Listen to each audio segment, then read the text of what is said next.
इस एनिमे के स्टार्ट में हम एक लड़की को देखते हैं जो अकेले घर जा रही होती है। और तुम जानते हो कि जब भी एनिमे में कोई लड़की अकेले घर जाती है तो उसके साथ क्या होता है, वो किडनैप हो जाती है। एंड वही इसके साथ हुआ एंड इसको दो लोगों ने किडनैप कर लिया। अब इन दोनों का प्लान था इस लड़की को किडनैप करके इसके पापा से बहुत सारे पैसे लूटना, लेकिन क्योंकि लड़की बहुत सुंदर होती है तो इनमें से एक का इरादा थोड़ा बदल जाता है। वो इस लड़की के साथ गलत काम करने लगता है, जिसपे लड़की बहुत दुखी हो जाती है और बहुत डर जाती है, क्योंकि इसके साथ बचपन में भी एक बार ऐसा पहले हो चुका है एंड पिछली बार इसको बचाने कोई भी नहीं आया था। बट तभी इन दोनों को ऊपर एक परछाई दिखती है एंड ऊपर से एक लड़का एकदम हीरो वाली एंट्री लेता है, क्योंकि यही हमारा हीरो है। हाँ, तो ये एकदम हीरो वाली एंट्री लेता है। ये इन दोनों के सामने खड़ा होता है। इसने बहुत अजीब से कपड़े पहने होते हैं। ये पूछता है कौन है तू, जिसपे कहता है मेरा नाम है द स्टाइलिश हीरो। ये बोलता है इससे घटिया नाम नहीं मिला तेरे को। एंड फिर वो अपनी गन को उसके सामने निकाल देता है, लेकिन तभी ये उसके हाथ पर एक चाकू फेंक कर उसकी गन गिरा देता है एंड इसको उठाकर पटक देता है और इसका सर अपने पैर से ही फोड़ देता है। ये दूसरा वाला भी अपनी गन निकालता है, लेकिन वो भी अपनी गन फेंक देता है और कहता है मुझे तुम्हारे जैसे बच्चे को हराने के लिए किसी गन की जरूरत नहीं। शायद इसको पता नहीं कि एक साइड कैरेक्टर है। हाँ, तो वो इस हीरो के ऊपर अपने नाइफ से अटैक कर देता है एंड इस हीरो को थोड़ा सा इंजर्ड कर देता है। ये काफी स्ट्रॉन्ग भी होता है क्योंकि पहले ये एक सोल्जर था। अब ये हीरो भी अपना एक वेपन निकालता है जो कि होता है एक क्रोबार। फिर इन दोनों में बहुत ही तगड़ी फाइट होती है, लेकिन ये साइड विलेन कहीं अपने हीरो के सामने टिकेगा एंड ये हीरो इसका भी सर अपने क्रोबार से फोड़ देता है। फिर वहाँ पे पुलिस और उसके पापा भी आ जाते हैं। ये लड़की इस बार बच जाती है और सेफली घर पहुंच जाती है। थोड़े दिनों बाद ये लड़की तैयार होती है अपने स्कूल जाने के लिए एंड इस लड़की का नाम निशिनो होता है। ये बहुत ही ज्यादा अमीर और सुंदर होती है और पूरे स्कूल में बहुत ही ज्यादा पॉपुलर होती है। सारे बच्चे इसको जानते हैं और पसंद करते हैं, सिवाय एक लड़के के जिसको इसका नाम तक नहीं याद रहता है एंड उसको उल्टे सीधे नाम से बुलाया करता है, जबकि ये इसके बगल में 3 महीनों से बैठ रहा है। एंड मैं बता दूं कि यही हमारे एनिमे का मेन हीरो है एंड इसी ने निशिनो को उस रात बचाया होता है। हमारे हीरो का नाम सिड कागेनो होता है एंड ये बहुत ही ज्यादा स्मार्ट होता है, लेकिन थोड़ा सा पागल भी होता है, जो कि तुम आगे समझ जाओगे मैं ऐसा क्यों कह रहा हूँ। एंड ये जानबूझकर इस लड़की को गलत नाम से बुलाता है क्योंकि इसको लोगों से ज्यादा बात करनी पसंद नहीं होती। हर किसी की तरह कागेनो का बचपन का सपना होता है बहुत ही ज्यादा स्ट्रॉन्ग हीरो बनने का, लेकिन किसी को पता ना चले कि वो एक हीरो है एंड सबको लगे कि ये तो कोई बहुत ही बड़ा लूजर है, जैसे सुपरमैन होता है। एंड वो ऐसा ही करता है। वो बहुत मेहनत करके हर एक फील्ड का मास्टर बन चुका है, चाहे वो पढ़ाई हो, एथलेटिक्स हो, पियानो बजाना हो, तलवारबाजी या फिर लड़ाई हो, वो हर चीज में बहुत अच्छा है। लेकिन फिर भी वो सबको दिखाता है कि वो एक लूजर है एंड रात में वो अपना अजीब सा कपड़ा पहन के हीरो वाले काम करता है। लेकिन इतना ज्यादा स्मार्ट और स्ट्रॉन्ग होने के बाद भी कागेनो हमेशा बहुत ज्यादा दुखी रहता है, क्योंकि वो जानता है कि वो चाहे जितना भी अपनी इन सारी स्किल्स को बढ़ा ले, लेकिन अगर कभी उसको ढेर सारे आतंकवादियों ने घेर लिया या फिर उसके शहर के ऊपर एक एटॉमिक बॉम्ब गिर रहा है तो वो कुछ नहीं कर सकता, क्योंकि आखिरी में वो है तो एक नॉर्मल ह्यूमन ही ना। एंड यही सोच सोच के पागल हो जाता है और एक पेड़ में अपना सर जोर जोर से मारने लगता है कि अगर उसके ऊपर एक एटॉमिक बॉम्ब गिरेगा तो ये क्या करेगा। लेकिन तभी इसकी मुलाकात होती है ट्रक कुन से, जो लोगों को दूसरी दुनिया में भेजने के लिए जाने जाते हैं। इनफैक्ट मैं भी सोच रहा हूँ एक बार ट्रक कुन से मिलने की।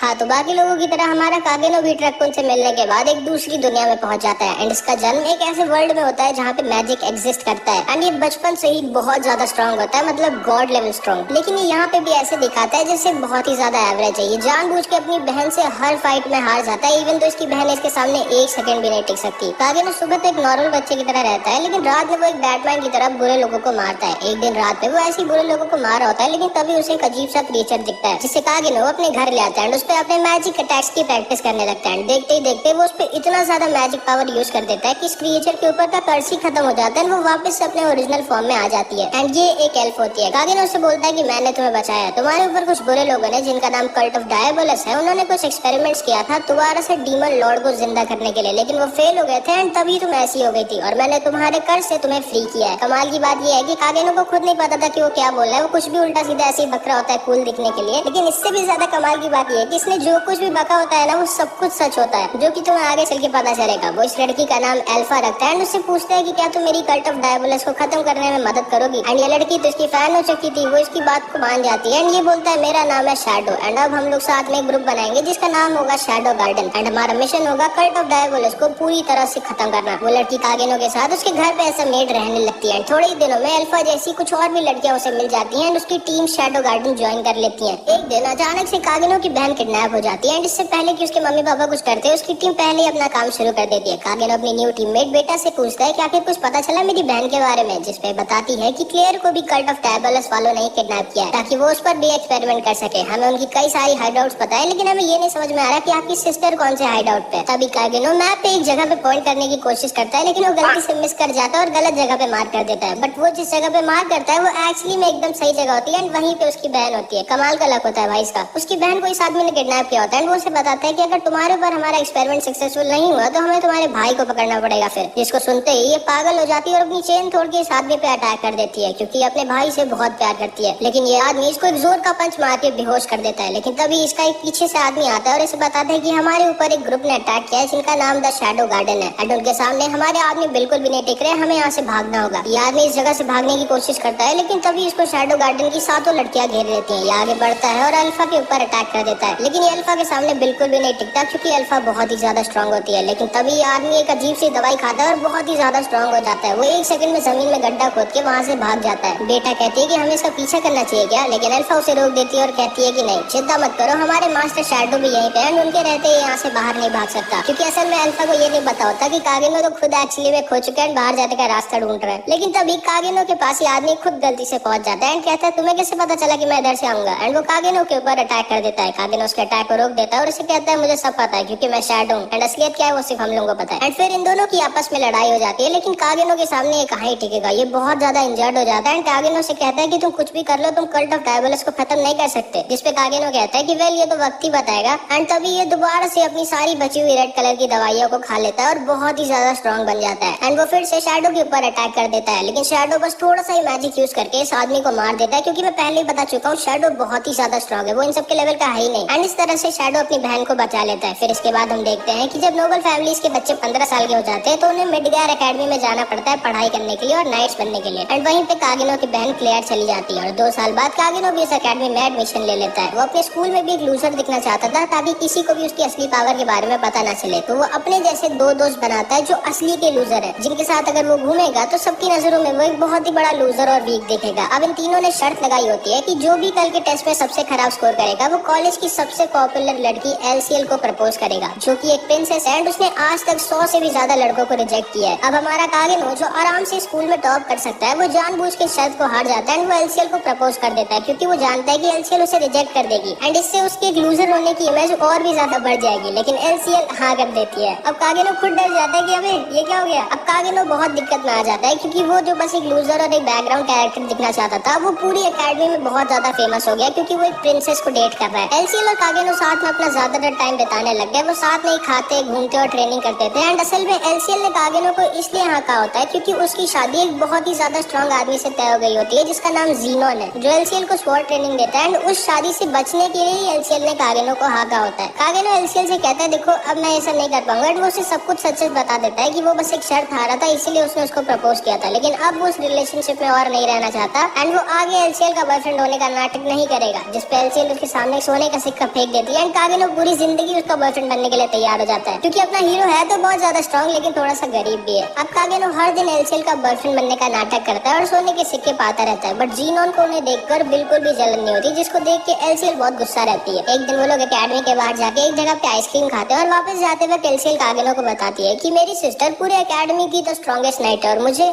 तो ढंग से तलवार चलानी भी नहीं आती। एंड फिर बातों बातों में एलसीएल अपनी पूरी सैड बैक स्टोरी कागिनो को बता डालती है, जिसपे कागिनो कहता है अच्छा तुम मेरे से कुछ कह रही थी क्या, मैंने सुना नहीं। जिसपे एलसीएल कागिनो पे बहुत ज्यादा गुस्सा हो जाती है और अकेले वहाँ से चली जाती है। अगले दिन कागिनो और उसके दोस्त एकेडमी जा रहे होते हैं, लेकिन तभी उनको कुछ नाइट्स और जीनोन आके घेर लेते हैं एंड उसे बताते हैं कि तुम ही कल प्रिंसेस एलसीएल के साथ बाहर गए थे एंड तब से अभी तक की एलसीएल घर वापस नहीं लौटी है। अब कागिनो समझ जाता है कि वो बहुत बड़ी दिक्कत में फंस गया है। इधर हम देखते हैं कि एलसीएल को एक पागल साइंटिस्ट ने पकड़ लिया होता है जो कि कल्ट ऑफ डायबोलस का मेंबर है। एंड इसने एलसीएल को इसलिए किडनैप किया होता है क्योंकि उसे लगता है कि उसके रॉयल ब्लड से वो डीमन लॉर्ड को जिंदा कर सकता है। एंड उसके बगल में एक इंसान बंधा होता है जिसको इस पागल साइंटिस्ट ने एक्सपेरिमेंट कर करके एक डीमन बना दिया है। एंड वो उसको बहुत मारता है और प्रिंसेस एलसीएल का थोड़ा थोड़ा ब्लड उसके अंदर डालता रहता है। अब इधर हम देखते हैं कि कागिनो को जीनोन और उसके साथी बहुत ज्यादा टॉर्चर कर रहे होते हैं, बट कागिनो को तो मजा आ रही होती है क्योंकि उसको टॉर्चर होकर एकदम लूजर बैकग्राउंड कैरेक्टर वाली फीलिंग आ रही होती है। ये लोग कागिनो को 3 दिन तक बहुत गंदा टॉर्चर करते हैं, बट कागिनो उन सबको घंटा कुछ नहीं बताता। फिर वो लोग उसको छोड़ देते हैं और उसके पीछे अपने 2 स्पाई लगा देते हैं जो कागिनो का पीछा करेंगे एंड देखेंगे कि आखिर कहाँ जाता है कागिनो। कागिनो ट्रेन से उतरता है एंड इसके पीछे ये दोनों भी उतरते हैं, बट उन्हें अल्फा संभाल लेती है आके। कागिनो अपने कमरे में होता है और सोच रहा होता है कि आखिर कहाँ हो सकती है एलसीएल। अब हम एलसीएल को देखते हैं जिसकी हालत बहुत खराब हो चुकी है। इस साइंटिस्ट ने इसका बहुत ज्यादा ब्लड निकाल लिया एंड खाने के लिए इसको 3 दिन से बस चावल ही दे रहा है और इसकी सिस्टर आयरिस इसको पागलों की तरह पूरे शहर में ढूंढ रही है। तभी ये साइंटिस्ट एलसीएल के पास भागते भागते आता है और उसे बताता है कि हमारे पास टाइम है, नाइट्स ने हमें ढूंढ लिया है। एंड वो एलसीएल का सारा ब्लड इसके अंदर भरने लगता है। एलसीएल कहती है कि तुम्हें ऐसा नहीं करना चाहिए, लेकिन ये उसकी बात नहीं सुनता और एलसीएल का सारा ब्लड इसके अंदर डाल देता है। एंड तभी ये मॉन्स्टर बहुत ज्यादा बड़ा और भयानक हो जाता है। साइंटिस्ट को लगता है कि वो सक्सेसफुल हुआ, लेकिन तभी ये मॉन्स्टर इसको मार देता है एंड एलसीएल की तरफ बढ़ता है। एलसीएल डर जाती है एंड उसे लगता है कि अब तो वो खत्म है, बट तभी ये एलसीएल को आजाद कर देता है एंड उसके बाद वहाँ से बाहर निकल जाता है और बहुत तबाही मचाने लगता है। नाइट्स उसे रोकने की कोशिश करता है, लेकिन ये बहुत ही ज्यादा स्ट्रांग होता है और बार बार रीजनरेट कर ले रहा होता है। बीटा शैडो से मिलने आती है और उसे बताती है कि इस पूरे शहर में बहुत सारे कल्ट ऑफ डायबोलिस के हाइड आउट्स हैं एंड बहुत सारे कल्ट ऑफ डायबोलिस के मेंबर हैं। हमारा शैडो गार्डन पूरे शहर में कल्ट ऑफ डायबोलिस से लड़ रहा है एंड जो नाइट्स है उन्होंने सारे नॉर्मल लोगों को इस शहर से दूर भेज दिया है, क्योंकि अचानक से एक बहुत बड़े मॉन्स्टर ने शहर पर अटैक कर दिया एंड हमारे हिसाब से ये मॉन्स्टर भी एक फेल्ड एक्सपेरिमेंट का नतीजा है। शैडो बीटा को एक लेटर देता है और उसे कहता है कि पूरे शैडो गार्डन को इस शहर से बाहर लेके चली जाओ, आज टाइम आ चुका है पूरी दुनिया को दिखाने का कि शैडो गार्डन क्या है। एंड फिर कागेनो वहाँ से जाने लगता है, लेकिन तभी वहाँ पे ये दोनों आ जाते हैं जिन्होंने कागेनो को टॉर्चर किया होता है 3 दिनों तक एंड वो उसको प्रिंसेस एल्सियल का एक बूट देते हैं और उसे ही फंसा देते हैं कि तुम्हारे पास अगर प्रिंसेस एल्सियल का बूट है तो प्रिंसेस एल्सियल भी तुम्हारे ही पास है, अब चलो हमारे साथ। कागेनो हंसता है और कहता है ठीक है समझ गया, तो तुम दोनों भी कल्ट ऑफ डायबोलिस के साथ हो। एंड फिर ये लोग इस पर अटैक करने की कोशिश करते हैं, लेकिन कागेनो अपने टॉर्चर का पूरी तरह से इन लोगों से बदला ले लेता है। इधर हम देखते हैं एल्सियल वहाँ से बाहर निकलने की कोशिश कर रही होती है एंड उसे रास्ते में मिलता है ज़ीनोन, जिससे एल्सियल की शादी तय हुई थी। एल्सियल पूछती है कि तुम यहाँ क्या कर रहे हो, जिसपे एल्सियल को बताता है कि मैं ही तो हूँ जिसने तुम्हें किडनैप करवाया था एंड मैंने ही तुम पर एक्सपेरिमेंट करवाया था ताकि मैं इस डीमन को जिंदा कर सकूं और इसको मार के one of the 12 knights of realm बन सकूं।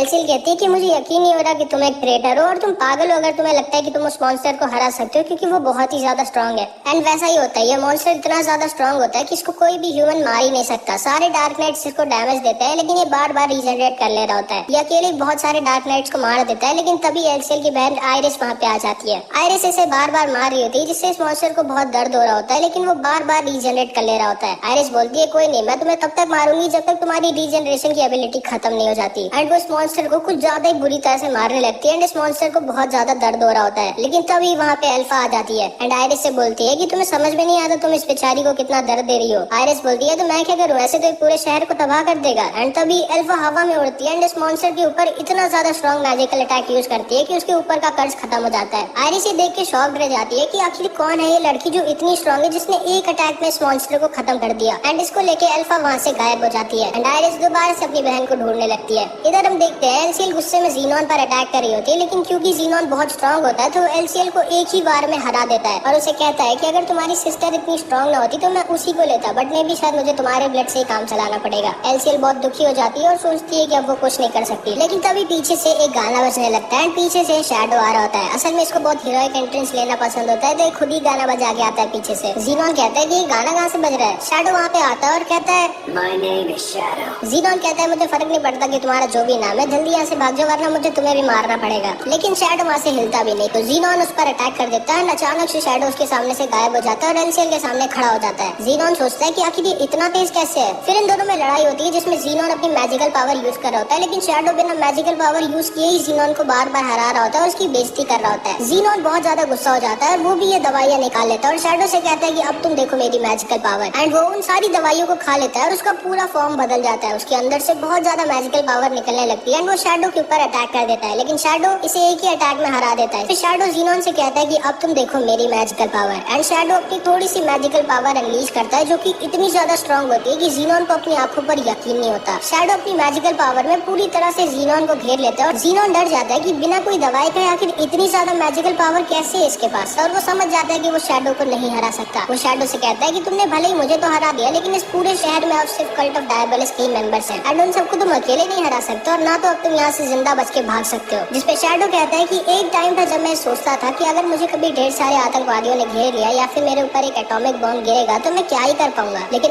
अब ऐसा नहीं है। अब पूरे शहर भर के आतंकवादी या फिर हजारों एटॉमिक बॉम्ब भी मेरा कुछ नहीं बिगाड़ सकते, क्योंकि अब मैं खुद एक एटॉमिक बॉम्ब हूँ। एंड ये कह के शैडो अपना स्ट्रॉन्गेस्ट अटैक यूज करता है जिसका नाम होता है